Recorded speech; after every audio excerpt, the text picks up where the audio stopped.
क्या आपको पता है एक बार राकेश झुनझुनवाला की मां ने उनसे कहा कि वो अपना सारा पैसा कागज में ही यानी कि शेयर मार्केट में ही क्यों रखता है, कभी कोई प्रॉपर्टी वगैरह में इन्वेस्ट क्यों नहीं करता। राकेश झुनझुनवाला ने ये सुनकर मुस्कुरा दिए। कुछ दिन बाद अपनी मां की इच्छा पूरा करने के लिए राकेश झुनझुनवाला ने मुंबई के महंगे मालाबार हिल्स इलाके में एक फ्लैट खरीद लिया। सन 2004 में इस फ्लैट की कीमत 27 करोड़ रुपए थी। राकेश झुनझुनवाला ने ये फ्लैट खरीदने के लिए क्रिसिल के 27 करोड़ रुपए के शेयर बेच दिए थे। 11 साल बाद 2015 में राकेश ने वह फ्लैट 48 करोड़ में बेच दिया। प्रॉफिट हुआ 21 करोड़ का। लेकिन ये जानकर आपके होश उड़ जाएंगे कि अगर 2004 में राकेश झुनझुनवाला ने क्रिसिल के 27 करोड़ रुपए के शेयर न बेचते तो 2015 में उन शेयर की कीमत 700 करोड़ रुपए होती। साथ ही 50 करोड़ का डिविडेंड अलग से मिलता।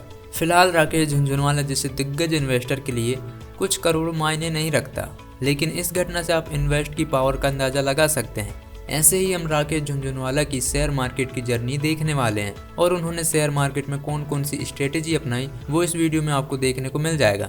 राकेश झुनझुनवाला लगातार अपने पिता को अपने दोस्तों के साथ शेयर बाजार पर चर्चा करते हुए सुनते थे, क्योंकि वो शेयरों के बारे में बहुत उत्सुक थे। इसलिए एक बार उन्होंने अपने पिता से पूछा कि शेयर की कीमत में रोजाना उतार चढ़ाव क्यों होता है। उनके पिता ने उन्हें समाचार पत्र पढ़ने को बोला, क्योंकि न्यूज़पेपर में ऐसी खबरें भी होती हैं जो शेयर की कीमत को उतार चढ़ाव कराती हैं। राकेश झुनझुनवाला ने भी शेयर बाजार में करियर बनाने की इच्छा जताई, लेकिन उनके पिता ने पहले किसी कॉलेज से ग्रेजुएशन की डिग्री लेने को कहा। राकेश झुनझुनवाला ने 1985 में सिडेनहम कॉलेज से चार्टेड अकाउंट के रूप में ग्रेजुएशन किया। ग्रेजुएशन के बाद उन्होंने अपने पिता के साथ शेयर मार्केट में अपने करियर बनाने की बात की। इस पर उनके पिता ने जवाब दिया कि उन्हें कोई भी करियर बनाने की अनुमति है, लेकिन उन्होंने ये भी कहा कि उन्हें कोई पैसे नहीं दिए जाएंगे और ना ही वो अपने पिता के किसी दोस्त से पैसे मांग सकते हैं। फिर राकेश झुनझुनवाला ने 1985 में केवल 5,000 रुपये के साथ शेयर बाजार में आ गए।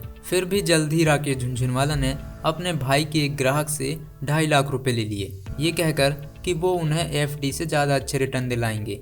फिर क्या था, राकेश झुनझुनवाला का पहला प्रॉफिट 1986 में 0.5 मिलियन रुपए था। उन्होंने टाटा टी के 5,000 शेयर 43 रुपए के प्राइस में खरीदे और 3 महीने के अंदर वह 143 रुपए पर ट्रेड कर रहा था। उन्होंने टाटा टी के शेयरों को बेचकर 3 गुना से अधिक प्रॉफिट कमाया।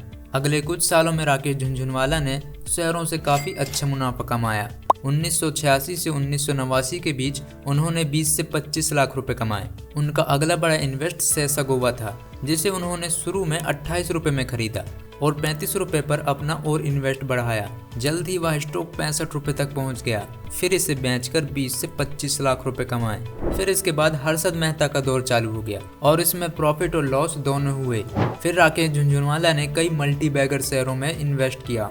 उन्होंने 2002 से 2003 में टाइटन कंपनी लिमिटेड को 3 रुपए के प्राइस पर खरीदा और आपको पता होगा ये अभी 27 रुपए के आसपास ट्रेड कर रहा है। उनके पास टाइटन के 4.4 करोड़ से अधिक शेयर हैं। मार्च 2022 तक कंपनी में उनकी हिस्सेदारी 5.1% थी। फिर उन्होंने 2006 में लुपिन में इन्वेस्ट किया और उसका प्राइस उस समय 150 रुपए था।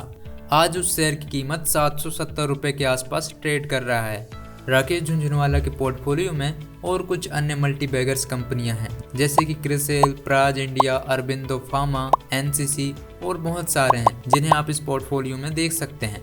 राकेश झुनझुनवाला ने करीब 36 कंपनियों के स्टॉक में इन्वेस्ट किया है और यदि हम सेक्टर वाइज देखें तो उन्होंने ज्वेलरी सेक्टर में 34% इन्वेस्ट किया और इंश्योरेंस सेक्टर में 24%। ऐसे ही automobiles, banks, credit rating agencies, health care, IT software, ऐसे सेक्टर्स में उन्होंने काफ़ी ज़्यादा इन्वेस्ट किया है।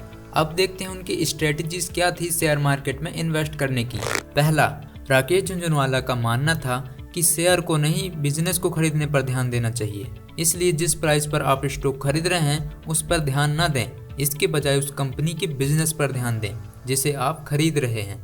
उदाहरण के लिए देखें तो राकेश झुनझुनवाला की फेवरेट कंपनी टाइटन कंपनी 16 दिसंबर 2021 से 16 जनवरी 2022 के बीच शेयर में 10% की तेजी हुई। फिर भी उन्होंने दिसंबर तिमाही में कंपनी में 0.20% का लुकअप कर लिया। ऐसा इसलिए क्योंकि वो बिजनेस खरीद रहे थे, ना कि स्टॉक। दूसरा स्ट्रेटजी, यदि हम राकेश झुनझुनवाला के पोर्टफोलियो पर ध्यान से देखें तो उन्होंने भारत के मैक्रोज में इन्वेस्ट किया है। ये एक सोची समझी स्ट्रेटजी है। जैसा कि आप जानते हैं भारत की जनसंख्या तेजी से बढ़ रही है, जैसे जैसे जीवन का स्तर बढ़ेगा, लोग अच्छे रहने के लिए आवास और स्वास्थ्य देखभाल की मांग करेंगे। इसका मतलब ये है कि इन स्टॉक की मांग हमेशा ही रहेगी और इनका प्राइस हमेशा बढ़ता ही रहेगा। वैसे तो उनकी काफ़ी और स्ट्रेटजीज थी, लेकिन हम उनको किसी और वीडियो में देखेंगे। आज के लिए बस इतना ही। आई होप यह वीडियो आपको पसंद आई होगी तो वीडियो को लाइक करना और चैनल को सब्सक्राइब करना। वीडियो देखने के लिए थैंक यू।